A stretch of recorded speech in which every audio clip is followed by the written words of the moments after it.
When my son left home, I didn't cry right away. I just stood there by the gate, watching him walk down the dusty road until he disappeared around the corner. The afternoon sun was hot, and the birds had gone quiet. Even the wind seemed to stop. My heart felt heavy, but my face stayed still. I remember thinking, maybe he'll turn back. Maybe he'll wave. But he didn't.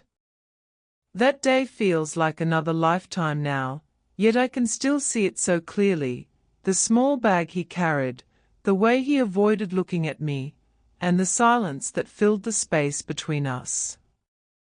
He said he was going to the city to build his life. I told him to go, even though every part of me wanted to hold him back.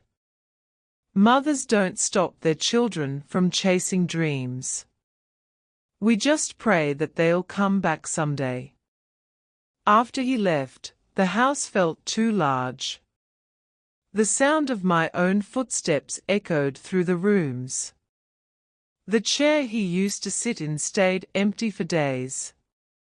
I couldn't bring myself to move it. Every evening, I cooked too much rice, forgetting it was just me now. Then I would sit by the window, listening to the crickets, watching the lamp flicker, and thinking, will he remember me when he eats? Will he miss my voice when he wakes? Time moved slowly. The seasons changed, the paddy fields turned green, then golden, then bare again. Life went on around me. But inside, there was a silence that no sound could fill. I kept busy, tending to the garden, feeding the cows, visiting the temple on Fridays. People in the village said, he'll come back once he's settled. I smiled when they said that. But deep down, I wasn't so sure. Months turned into years. Letters stopped coming.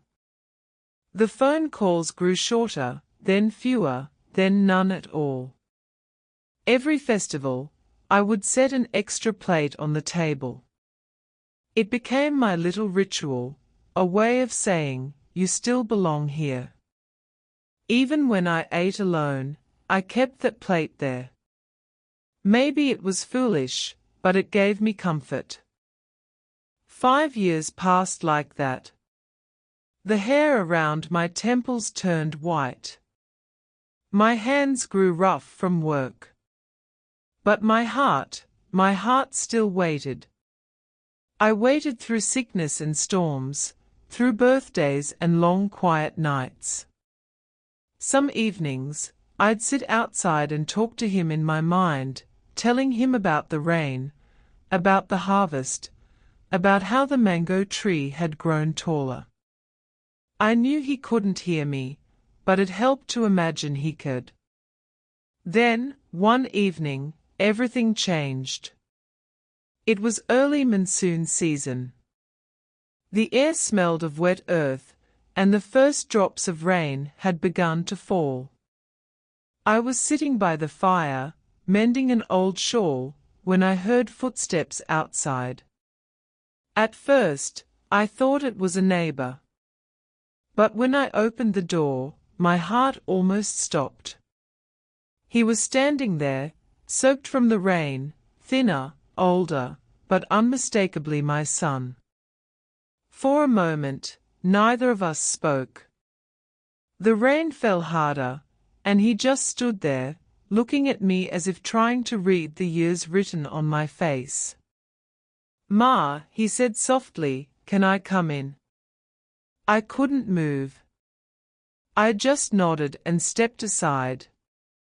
He took off his wet shoes and entered, his eyes darting around the familiar room, the same old wooden chairs, the calendar on the wall, the photographs that had faded with time. I wanted to speak, to ask where he'd been, why he hadn't written, but the words wouldn't come. Instead, I went to the kitchen and lit the stove. You must be hungry, I said quietly. He nodded, though he didn't look up.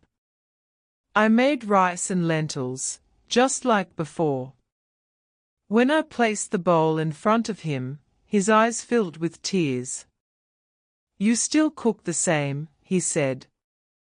I smiled, but inside, something ached. Some habits don't change, I said. That night, after years apart, he slept again under my roof. I sat awake for hours, listening to the rain and the steady rhythm of his breathing. I didn't want morning to come, afraid that maybe it had all been a dream. But morning did come, gentle and golden. I made tea and waited.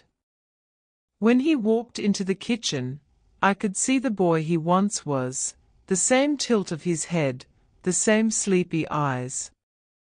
He smiled awkwardly and said, "Good morning, Ma." It felt strange and beautiful all at once.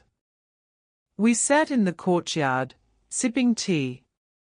He told me about the city, the long hours, the small apartment, the people who came and went.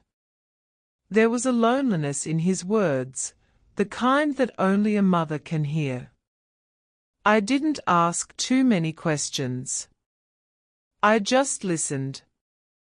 After a while, he said, "I thought you'd hate me." I looked at him. Why would I hate my own child? Because I left, he whispered. Because I didn't call. I reached across and touched his hand. You left, yes. But you were never gone from here. He looked at me then, and I saw the boy who used to run barefoot through the fields, laughing with his arms wide open. I saw the man he had become, tired, worn, but still searching for home. He stayed for a few days. Every morning, we cooked together. He fixed the broken gate, swept the yard, and helped me repair the roof. Slowly, the house began to feel alive again. The silence that once felt heavy now felt peaceful. One evening, as the sun set over the fields, he said, "Ma, do you ever think time can forgive us?" I smiled gently. Time doesn't forgive, son. People do. He nodded, eyes glistening. I was scared, he said. Scared you wouldn't want me anymore. I took his hand in both of mine. You will always be wanted, I said. Always. Then he said the words that melted my heart. Words I will never forget. He said, "You're the only home I've ever had, Ma." Something inside me broke and healed all at once. After all the years of silence, all the waiting and wondering, those words were like rain after drought. I reached out and held his face in my hands. Then don't leave again, I whispered. He smiled through his tears. I won't. Not this time. We sat quietly as the last light faded, the sky painted in orange and gold. There was nothing left to say. Sometimes peace comes not from talking, but from finally being together again.